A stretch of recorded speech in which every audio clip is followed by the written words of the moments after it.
This video is brought to you by Planet Broadcasting's 2018 Care fundraiser. If you donate, there's prizes to be won. If you win, you can have them.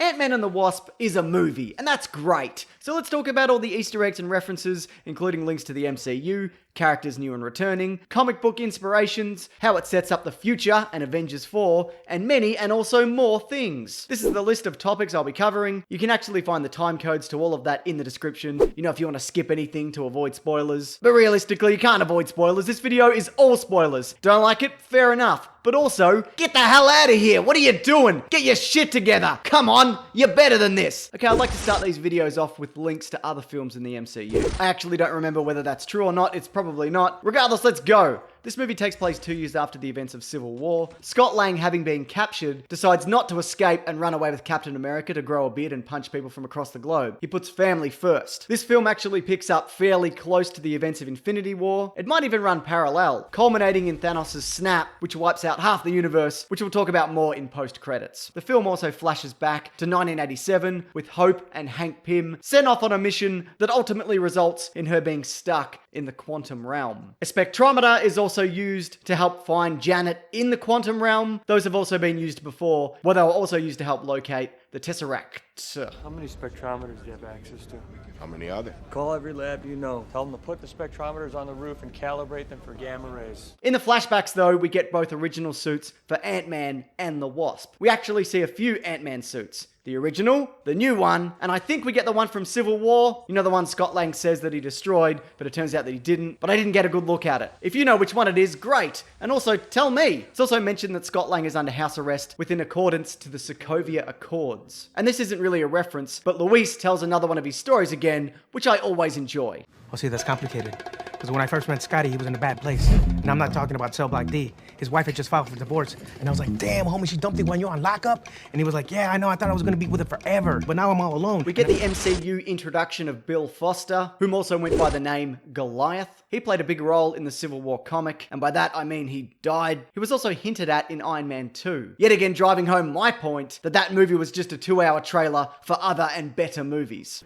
I need some stuff out of storage. Give me everything from projects Pegasus, Exodus, and Goliath. Also, Langston Fishburne, Lawrence Fishburne's son, actually plays him in a flashback. Janet Van Dyne we saw in the last film, with Michelle Pfeiffer now taking on the role. More on the Wasp in a bit. Also, Ghost, traditionally, is an Iron Man villain. But because Ant-Man doesn't really have any great villains, or at the very least, known villains, with the exception of that guy who's in a bear suit, I understand why they brought Ghost over. Ghost, though, is traditionally a man. And although little is known about him, he claims to have been an IT researcher at one point, but now he's a ghost. But not a real ghost. He can just go through stuff like a ghost. Ghost's father is named Elias Starr, which is the name of famed comic book villain and super genius idiot Egghead. Yeah, you know how I said Ant-Man doesn't have any great villains? Well, Egghead is the exception. Coincidentally, we just did a Caravan of Garbage episode that covers Egghead's origins and his dastardly scheme to kill Ant-Man. Let me tell you this, he's a real dummy. Jimmy Woo is another carryover from the comics. In the movie universe, though, he was a S.H.I.E.L.D. agent who was recruited by the FBI after almost everyone in S.H.I.E.L.D. was secretly worshipping a Nazi octopus. Sonny Birch shows up, who's after Pym Particle Technology. Previously, he's been the chairman of Cross Technologies. The movie version of that organization actually showed up in the last Ant-Man movie. His FBI informant is Jeffrey Ballard, which is a bit of a Marvel deep cut, considering he's also the villain Centurion. Kurt also keeps telling stories of Baba Yaga.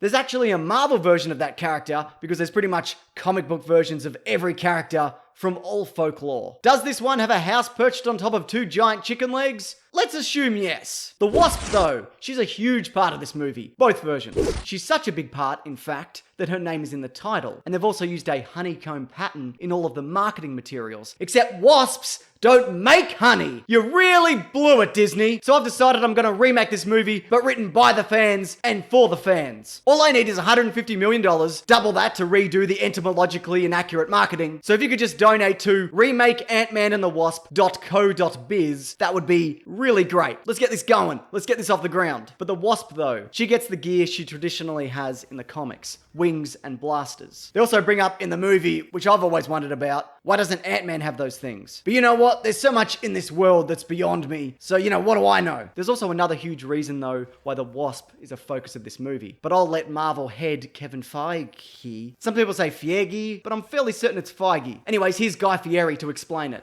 Wasp is a legacy character. She's right there on the cover of Avengers #1.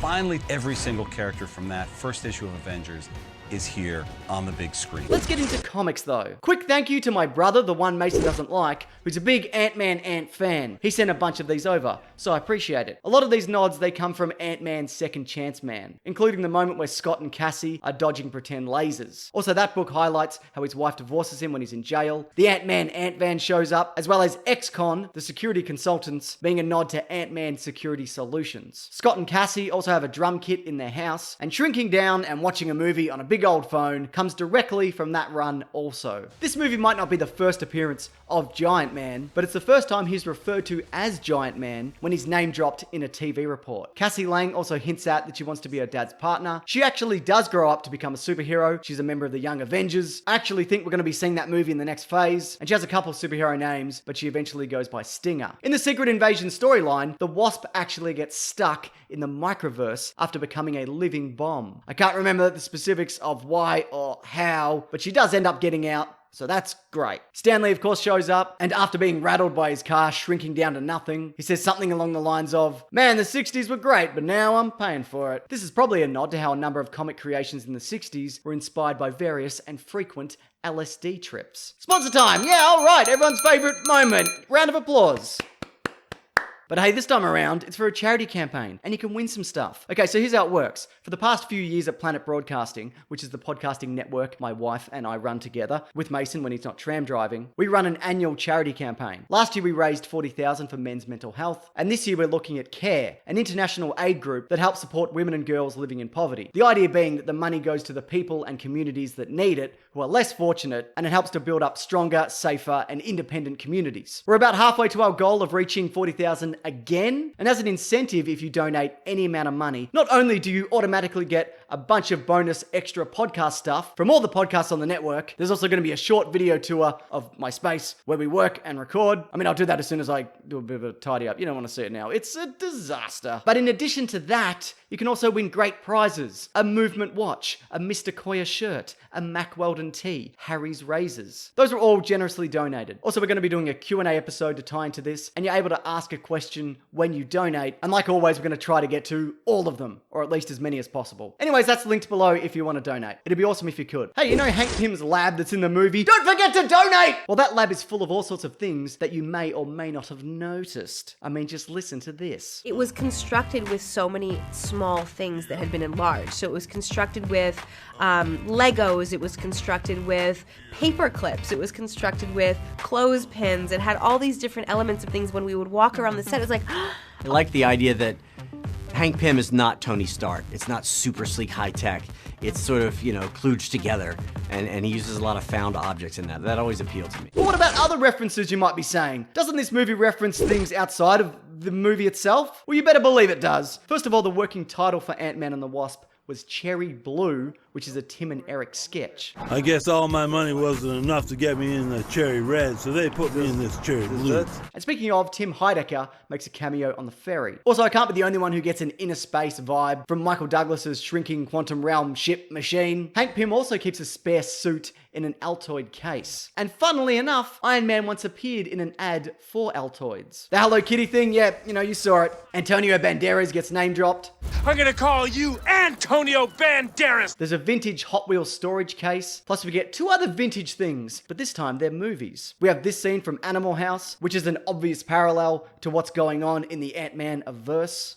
One tiny atom in my fingernail could be one little tiny universe. Plus, the movie being watched at the end on a big phone is Them, a film about giant irradiated ants. Bill Foster even shouts at one point, "It's them!" when all the ants are busting into his lab. Also, Paul Rudd spends a good chunk of this movie in his bathrobe, which is apparently a nod to the Big Lebowski. Okay, post-credits stuff. Now, I already made a video explaining all the goings-on in these particular scenes and how they tie into Infinity War, as well as Avengers 4, but there are a few things that I want to elaborate on, which I didn't really get into. Okay, first of all, there's an emergency broadcast signal when we cut to the ant drumming. That's another hint towards the aftermath of Thanos wiping out half the population of the universe. And the other thing I wanted to talk about, which has been confirmed by Peyton Reed, the director, there's flashes of moments in the quantum realm, the same as we got for the Wasp in the last movie, that foreshadows things to come in the future. This is really one of those, you gotta slow things down and go frame by frame on your Blu-ray to find them all, but I'd say there's a fair chance we get hints towards Captain Marvel, which is out next March, seeing as that's the next film that's going to be released. Plus, a younger Hank Pym could have easily had dealings with her in the 90s, which is when that movie is set. But one thing you can definitely see is two huge eyes watching over Ant-Man, which would have to be Thanos, right? I mean, this happens right after the snap. I mean, it could be another Marvel villain with a big purple face, but considering Avengers 4 is probably going to involve quantum energy to shoot around through time to stop Thanos, it's more than likely that it's him. But again, I get well into that in my other video, which I will link at the end of this and also below. Please feel free to check it out. Okay, anything that I've missed from Ant-Man and the Wasp? I mean, yeah, definitely. So, if you know of any, please leave them below. Also, do you have any theories on how this movie will play out in relation to Avengers 4? Also, if you do want to subscribe and bell icon, there's videos here every Sunday, Tuesday and Thursday. Plus, also I have a podcast called The Weekly Planet,